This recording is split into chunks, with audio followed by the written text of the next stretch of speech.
Perhaps by this time you've watched a video that Barb and I have done about the 9 myths of separation and divorce. I want to tell you now that I have 3 thoughts that almost always precede failure. In other words, even when parents understand, okay, now I get it, this really is not a competition, it's really the ultimate call to cooperation. We really don't have legal disputes, we have mom and dad issues.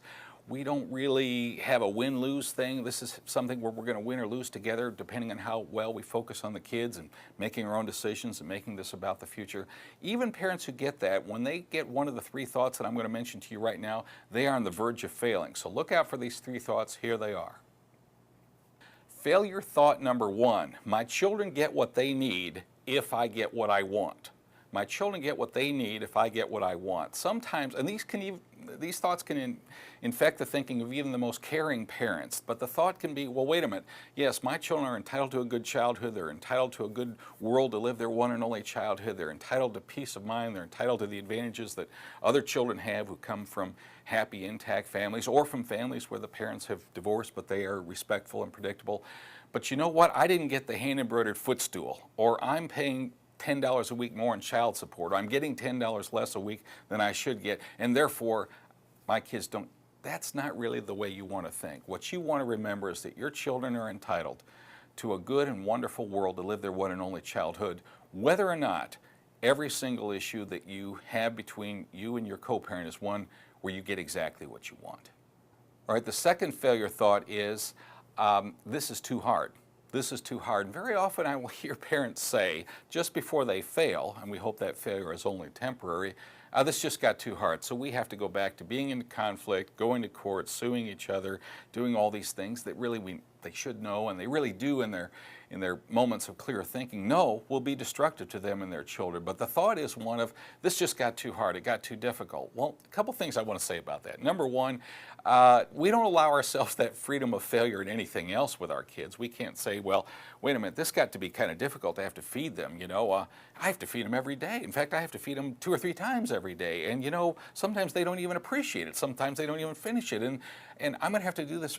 I'm not going to, it's too hard to do it. We don't allow ourselves to fail there, and we can't allow ourselves to fail in co-parenting. The other thought I have about this one comes from I think the movie's name is League of Their Own, but you remember when Jimmy Dugan, the coach, played by Tom Hanks, looks at the players crying and says, "Are you crying? Are you crying?" There's no crying in baseball. There's no crying in baseball. I want to say that we should say to ourselves, there's no failing in co-parenting. There's no failing in parenting. We have to succeed at this. Is it difficult? Are there hard times? Yes. But that's what we can be most proud of, is that we overcame those. We made sacrifices for our kids, and it was on the basis of that and our focus on them that we succeeded. And finally, failure thought number 3. My co-parent isn't doing what they're supposed to be doing. My co-parent isn't doing what they're supposed to be doing. Well, let's be careful about that. First of all, that sounds a little bit like the schoolyard. He started it or she started it. But the other thing we have to remember is it may be exactly in those moments that our co-parent is not doing what they're supposed to be doing that we have to be most heroic. And the analogy we sometimes use with parents is if your children were caught in a burning building and you ran to save them, but on your way into the building you saw your co-parent just sitting on the curb not doing anything, would you say, well, that's it, I'm not going in either? No, you'd run all the faster, because on this particular day, on this particular occasion, in this particular emergency, you're the only candidate. You're the only person apparently willing to be a hero, and it is our co-parent's failure at that moment that should induce us to be all the more heroic. The same thing if our co-parent just was not giving the kids good, nutritious food. They were feeding the kids candy and such for all their meals. Would we say, well, that's it, I'm not going to feed them anything either. Here's Mars bars at my house too.